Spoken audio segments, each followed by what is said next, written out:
the way, of the Dyslexia Duo podcast. And we have our first guest of the morning. So I'm going to let Rachel introduce herself. I'm going to try to get from behind the pole. I don't know which way to go. I know, right? This is just not great. Yeah, that's there. That's fine. But Amy's not in it, so Yeah. Amy, scooch over. Okay, I'm good. We'll figure it out. It's okay. My name is Rachel Harvey. I am a certified academic language therapist. I'm here at IDA in Atlanta. I'm really excited. I love this city, and I really like this conference, so I'm excited to be here. I work at a very small private school for kids with dyslexia in Baton Rouge, Louisiana. We've got about 200 kids, K through 12, and it's great. Really, really love our sweet little school. Really love being a CALP, and I love the work that I get to do. So what's your presentation? Sorry, I jumped the gun a little bit. What's your presentation about? Yeah, my presentation is about morphology within the context of mathematics. And how teaching kids morphology in math can actually strengthen their ability to work with numbers. Yeah, that makes sense. Okay, so I've heard so many people wanting more information about morphology. Now, I have not heard that there's a focus on morphology in math. So can you explain that a little bit? There isn't a focus on morphology in math, and there needs to be one. There should be one. There should be one. What made me realize that language was important in mathematics, tell a quick story. I was teaching second grade, and I was teaching my kids about repeated addition and arrays because it was second grade. We're leading up to multiplication, but not actually teaching them multiplication.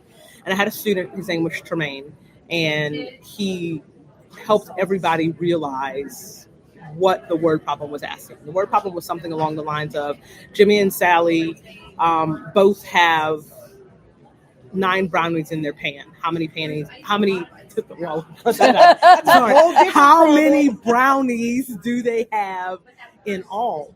And my entire class of kids, they were just stuck because they're used to a word problem having 2 numbers. And I realized in that moment, they don't know that both means 2. Oh, yeah. So I helped them work through, I was like, okay, both of you come stand in the front of the class. And all of the kids were like, who, me? I was like, both of you. And then 4 kids came to the front of the class. And Tremaine said, no, he needs to go sit down. And I said, why does he need to go sit down? And he said, because you said both. Not all, you said both. And I said, okay. So one kid went and sat down. He was like, no, she needs to sit down too. And he was like adamant, about saying he understood that this is not both, And he said both means 2, me and somebody else, both of us, not all of y'all. So that helped me realize they really need help with language and math. And then once I started working in a space where all of the kids are learning different, they've got dyslexia, developmental language disorder, dyscalculia, I realized, they're not understanding that multi means many. Mm-hmm. They're not understanding that shun is the result of. And you can normally tell when you ask them a question, what operation are you going to use, addition or subtraction? And they say, plus, because they don't understand what these word parts mean. You're right. I've heard that kids do that. They do that too. They do You're that. Right. Yeah, they do. They'll say, I'm going to plus or I'm going to minus. Yes. Because they're struggling with the language of the mathematics. So when I look at evals for kids and they're diagnosed with developmental language disorder and dyscalculia, but their math fluency is okay, I sometimes wonder, I think the language disorder is what's causing them to struggle in math, they have number sense, but they don't understand the language. So that's kind of where I landed here. That's how I landed on that presentation topic. It's so needed. Yeah. It's really awesome that you've honed in on that. And so what are you doing as your presentation? Well, it's a poster, so I've got a lot of information on there. I've got a lot of resources. I've got some really cool pictures of what I like to use in my class. Mm-hmm. I like to take actually use the MZ morphology pages. Am I allowed to say that? Sure. Okay. I use the MZ morphology pages, and then I shrink them down to 4 on a page to make them small enough to put on an index card. So the front of it has a picture, the morpheme, the meaning, and then on the back, we do some work with that. Okay, we're going to talk about what it means. We're going to talk about some word examples that we can have. Here's a picture that will help you remember. So when I'm starting to work with my kids on multiplication and they write an addition sign, I'll say, okay, What is the purpose of multiplication? We have many things that we are trying to find a total of. If we add, it's going to take too long. Multi means many, a lot. And they're like, oh, I should multiply because that's going to be more efficient. So helping them connect That's cool. the word meanings has been really helpful. You really need to talk to Mary McFarland. She's also Well, big in and Maryland's morphology. here too. Yes, Yeah. yes. Some of the teachers at our school have gone through Marilyn Zecker's training. That was before I got there, but they found that to be extremely helpful. Are you on Facebook? Yes. Okay, there's a group called Morphology Teachers Hub. Mm-hmm. So that would be a great place for you to share resources with other teachers about what you're learning, what you know. It's fabulous. I find that morphology structure that I'm using in math, it also works for other subject areas. I contacted our high school science teacher because her classes are hard. Everybody knows that when you get to those classes, they're hard. And she gave me all of the materials for her class so that when I'm in my regular reading therapy class, I can say, okay, y'all are focusing on this in Miss P's physical science class for now. What does this mean?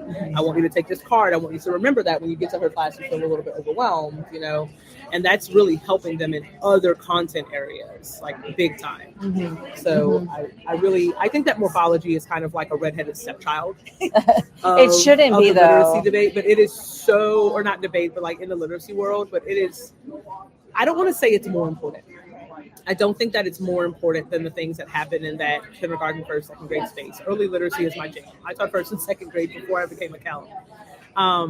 But when people who are in upper elementary and middle school and high school ask me, what does evidence-based instruction look like for these older kids, I cannot stress morphology instruction. No, I totally, completely agree. I don't think necessarily it's the redheaded stepchild. I think we're realizing just how important it is now. And so Rachel and I have done a couple of trainings together. We went through retraining virtually for Take 5. It's last go around, my third go around for doing that. And then she sat in on my training for Jeff. So I think it's interesting because you're just, I don't want to say forced that long, but you really have gotten a hold of all this and you've run with it. But you were saying that being an educator wasn't your first career. What was your first career? It wasn't. I have a music performance degree. I'm a classically trained clarinetist. I got that degree from LSU. Go Tigers. I have to say that. What is it? The GEUAX. GEAUX. Go Tigers. Okay. But at the time that I was finishing up college, I studied music education and music performance, decided to forego student teaching for music education because I realized that a lot of my friends who had graduated previously were coming back to grad school in droves. And what was happening was school systems were cutting funding for music programs to be able to fund STEM programs. And that's kind of shifted a good bit. Like there are more jobs for people who want to be in music education.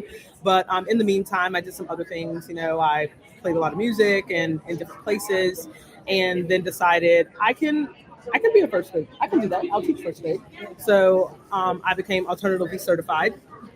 And during that process, I went to a lot of conferences. I went to Plain Talk. That was amazing. That is amazing. Plain Talk is a great conference, which is easy for me to get to. It's in New Orleans. Every year.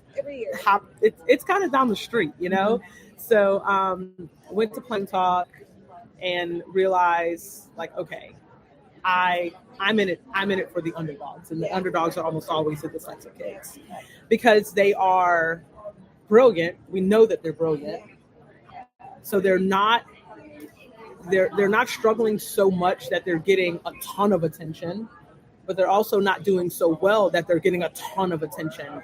They're just kind of in this middle ground, slipping through the cracks. And that's when after 3 or 4 years in the public education system, I decided to go ahead and get my master's degree in dyslexia therapy.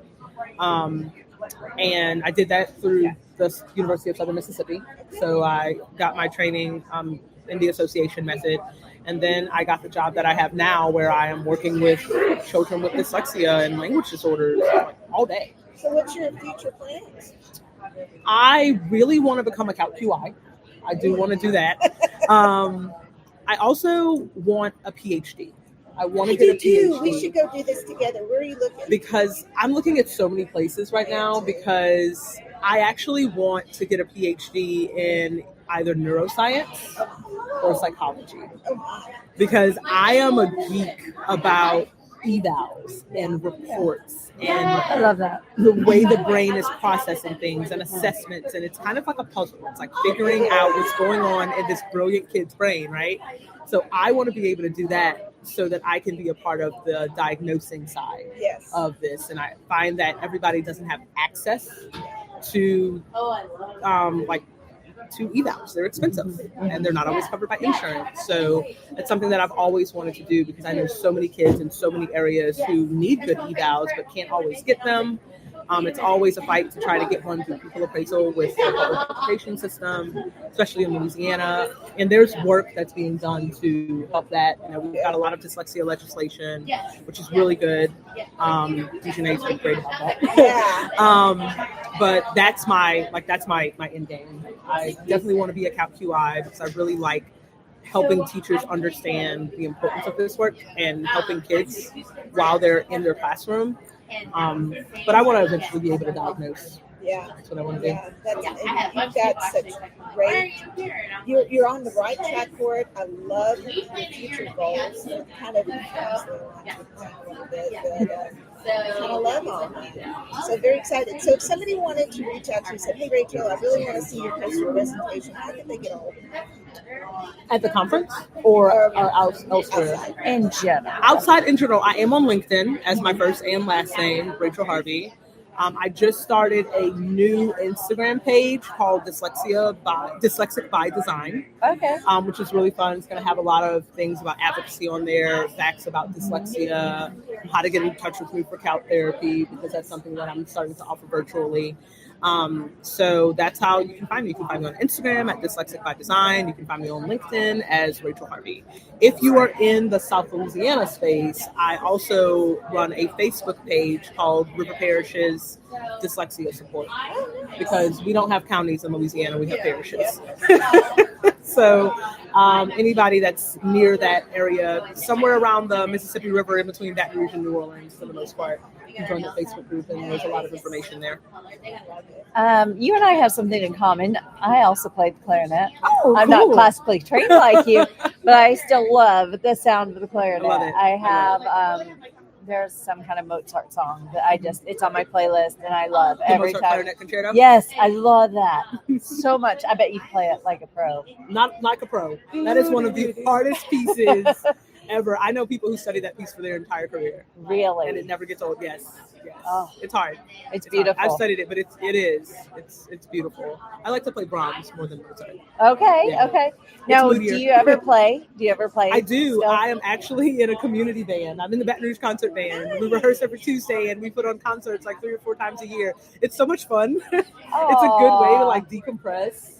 Yes. And just go to rehearsal on Tuesday, play through some really fun music, Uh-huh. and put on a concert. The concert's always free. It's always at the library. It's awesome. It's family friendly. The kids are always running around. They always want to, learn about the instruments and, ask a trumpet player if they can play their trumpet for 2 seconds. Yeah, and haven't you It's heard great. about how music plays such a huge role in language development as well? Yes, it does.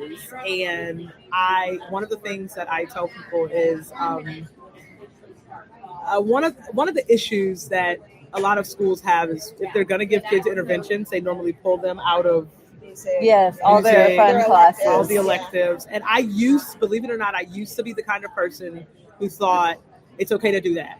If Yeah. the kid can't read, it's okay that they don't go to music class. It's okay that they don't go to art. But now I realize that it is very important for them to be involved in things other than their regular core classes for 2 reasons. One, they need to use their whole brain, and they're going to use their whole brain in a music and art class. Mhm. Like, they need all of it. But also, for the sake of just this kid's overall development as a human, I mean, imagine what it was like if the only thing you were doing at school all day was the thing that was hard for you. Right. It feels like a punishment, Right. I have a student who I see one-on-one at school, and she's doing Take Flight. and she got to speak at the Plain Talk for Dyslexia conference in Baton Rouge. And the question was, what would you recommend? What should teachers know, as they're trying to help dyslexic kids? And she said, don't take us out of art, and don't take us out of music. Don't take us out of PE. Don't do that, because we enjoy those. And we should have the chance to do something that we enjoy at school. School is really hard for us. Let us do that. And she always says, like, that's my win for the day. When I go to art, that's my win. I agree. And I think there should be legislation out there about when kids should come to learn dyslexia. Yes. Because like in secondary, they have to lose their elective. They do. That's their football. That's their sports. That's their music. Yeah. Whatever. That's not fair. It's not. Even when I see kids privately, I always tell parents to let me know, like, is your child in any extracurricular activities? Because I have some parents who were like, he will quit soccer so that he can learn how to read. And I say, he will not. I can try something else with him. He needs that. He should be able to do that. He should be able to have a full life, because he's a kid, and kids deserve that. I will say one thing that happened, though, because people were using recess time in Louisiana for interventions. Yeah. So Dr. Brumley, our superintendent, headed up some legislation. It's illegal to do that. They have to have recess. That's good. Every single day. You cannot pull them for interventions. They need it. They need it. Okay, so and guitar and trumpet and French horn and baritone in high school. I'm not even. Last year every. Last chair is still a chair. You're there. If they could invent like a negative chair, I would have put that. So you're saying we could have a whole band? I could be a band. We could be. She could be the lead. We'll just be the backup. Yeah, we could do that. We could have a small chamber group. I put the band live with my husband. Okay. I'm good. So we could do a quartet? Yes. We could do a quartet. That would be fun. Yeah, I'll just use my son's old clarinet. I've got to get some new reeds. Yes, not the plastic ones. Yeah, sorry, and not the nasty. Been there in his box for 6 years reeds. Yeah. I see old wind instruments and things like trumpets and trombones for sale, and like secondhand shops. I'm like, what's been in that? Yeah. What's been in that? No, we're not doing that. It was so nice talking. Yeah, it was good talking with y'all too. This is great. Thank you for your time. Okay, guys, we'll be back in a little bit. Bye. That was fun. I had an idea. Maybe if you angled it.